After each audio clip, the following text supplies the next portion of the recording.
I don't think I have watched a film as of recently that has truly humbled me after all of the chaos that I endured. I'm very excited to talk about this one because there's a really good message here. And that should be just enough to want you to get into theaters and check this one out. So without further ado, let's jump into the review of the new film, Running on Empty.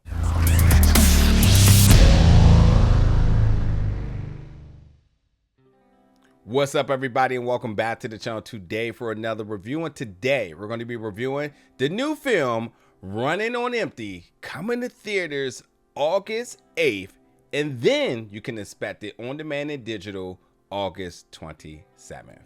So I went into this film pretty raw. Like, I had not seen the trailer, I didn't know much else about it, but I did know that there was enough intrigue, especially through the synopsis, that I wanted to see what this one was all about. And then on that note, let's talk about the synopsis, because it states, following Mort, who discovers he has less than a year to live, and after his fiance leaves him, he meets Kate in a dating service that matches people with their death dates, all while being stalked by a disturbed pimp. I mean, at that rate, you have to feel much like I did in terms of like, what am I about to get myself into? Because there's some heavy elements, but like being stalked by a pimp, it's like, okay, where are we going at with this? Because in all seriousness, you know, you have a man who, one way or another, discovers that he has a year left to live, and you instantly think like he has some terminal illness or whatever it may be. So you're thinking something very deep and heavy, and the fact that his fiance leaves him, you're like, okay, wow, that's really messed up. You know what I mean? What does that mean? But then he meets Kate in a dating service. It's like, so my man just got back out there real quick, you know? And then if that wasn't enough, he gets stalked by a pimp. So I really was just like, I don't know what ride I'm about to go on, but let's do it. And I'll be honest, like the film really has a lot of different tones. There's moments where it's completely comedic. There's moments where it doesn't take itself serious. You know, I think it's heavy on the satire, and that's fine. But then I wanted to wait a little bit into the review, kind of give you some more information. But I need to tell you this now, just in case you're like, oh, I don't need to see this. For all the chaos in this film, it wraps back up into a perfect bow with some of the themes that you don't even recognize right there in your face throughout this film at the end of the film. The resolve, the resolution, the ending, however you want to put it, they nailed this ending of this film. They bring you back to a place where we all can connect, we all can be humble, and we really start to question some things that you might have taken for granted, and one being life. I'm going to break all those down, but I definitely want to talk a little bit about was sort of the performances in this film. So Mort, being our main character, he is played by Kier Gilchrist, where I think we never ever is supposed to take Mort serious. I mean, he's very much unaware at times. He's kind of dipsy at times. He's just kind of floating through life, and maybe that is a perfect reaction for somebody who fiance leaves him and he has just a year left to live. I mean, what do? You know what I mean? And for that, like, yeah, he gets out there, and he gets sort of a recommendation about meeting others who either, one, has a kink to folks that are getting ready to die, or two, who may be also in the same predicament. I don't want to give anything away about that element of the film. It's not as deep as it could be. It's very much on a futuristic sort of, like, you know, it's a futuristic like sort of situation on that, in terms of like discovering the medicine and the science can tell you when you're going to die. It's that, I'll just say that.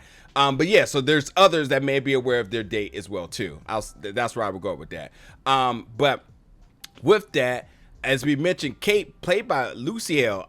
Listen, the two of them aren't very apparent as a match or even compatible, but understanding that sometimes that the person that you're not looking for, that's as far as your radar as possible, may actually have been in your face the entire time. That may actually be the perfect person for you in one way, shape, or form. Whether it's a new friend, whether it's something romantically, whether it's somebody that's just going to bring some value to your life that just sends you in a different direction. So I love how this dynamic between Kate and Mort by Lucy and Kier, how like it's so recognizable in one's life. Whereas that person that, you know, you can even say like, oh, the one I let get away, or the one I that was right there, but I never grasped the moment. Like it's a really beautiful story to see the two of them grow into what it becomes, you know.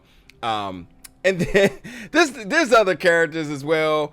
All I would say is that Jim Gaffigan is Barry. I mean, he comes in, you know what Jim's going to give you. He's going to give you the chops. You're going to get some laughs. You're going to get some like, did he say that moments? Yeah, it's Jim all the way. And when I talk about like the toning of the film, because like, again, sometimes it's comedic, sometimes it's extremely raunchy. It's to a point where you're just like, oh, we're going there. So like, yeah, they get a little spicy at times, even in some of the moments of how things occur. You have Jay Farrell in there as Sid. He's not in there much, but Jay Farrell, you know, Jay Farrell lights up any moment that he's in. You're going to get a laugh from him as well too. But with that being said, like the film with the satire, and even at times where it, to me, it's apparent that it's not even taking itself serious. It wraps itself up into a perfect bow in the conclusion of the film. And let's talk about some of the themes of this film, because that's really what it is. Like the whole, the plot, him trying to avoid the stalker pimp who's just trying to get his money and keeps moving the goalposts. So like we're having this interaction of the typical bad guy or drug dealer or gangster, or in this case pimp, and where you're in the wrong place at the wrong time, and now you owe them, and they tell you owe them this much, and now it's this much, and now it's this much, and it just on and on and on and on until you eventually have to handle the situation head on instead of just feeding the beast, if you get what I'm saying here. But yeah, talking about the themes of this film, we tap into very important ones here, and that's such as the value of life. How things can change your path of life. How you may have been on one course, but one thing can send you in a whole different direction. Understanding the meaning of life. Remember to live each and every day. In that case, valuing your every day like it's your last. How important it is to be loved and love others.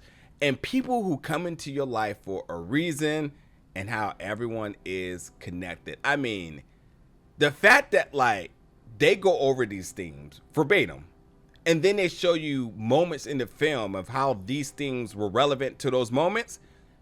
Even in the wildest ones where you're just like, wait, I didn't get that from that at all.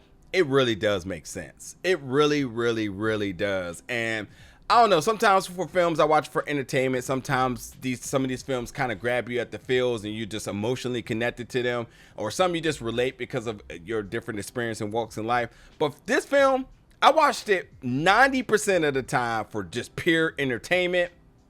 And then that last 10 minutes definitely took me down a sort of perspective of like, wow, like I need to remember these things in my day to day.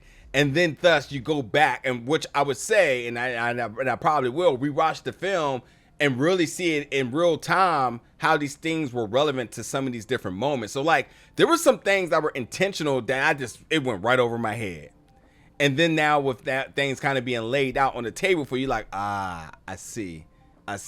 So like, while I may give you a little bit of an indication when it comes down to Kate and Mort, when they're first introduced, you think it's just two people in passing, but understanding how this develops and yet blossoms into what it becomes, it's like, wow, like it makes you wonder, like, dad, who have I might have done this with in real life? You know what I mean?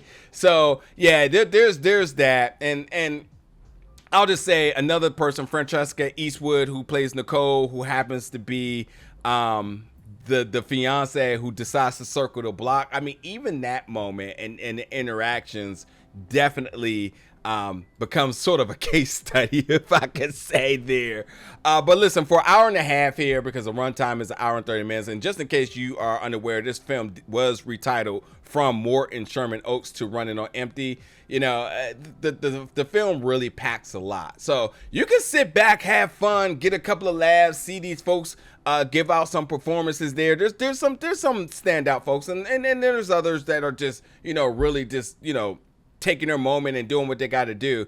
But I think the film's success is really within the themes. I enjoy what the film was trying to tell us as humans, and how we really need to do not take life for granted and live life to the fullest each and every day. Love and be loved, and just, you know, for however much time we have left on earth, make it all count. It's a beautiful story on that note. And with that being said, check it out. Check it out. At one point I was like, I'm not sure about this one, but now I'm here to say, from the comedy to the heartfelt messages, even the romance, you could say, you know, this one's refreshing, and it's definitely worth going out the way to check it out, whether it's in theaters on August 9th or on digital on demand August 27th. Oh, and I don't know if I said this or not. Like, I talked about like how it's a little raunchy in the dialogue. There's some sexual moments as well too. So yeah, just don't think this is truly family friendly, because it's not.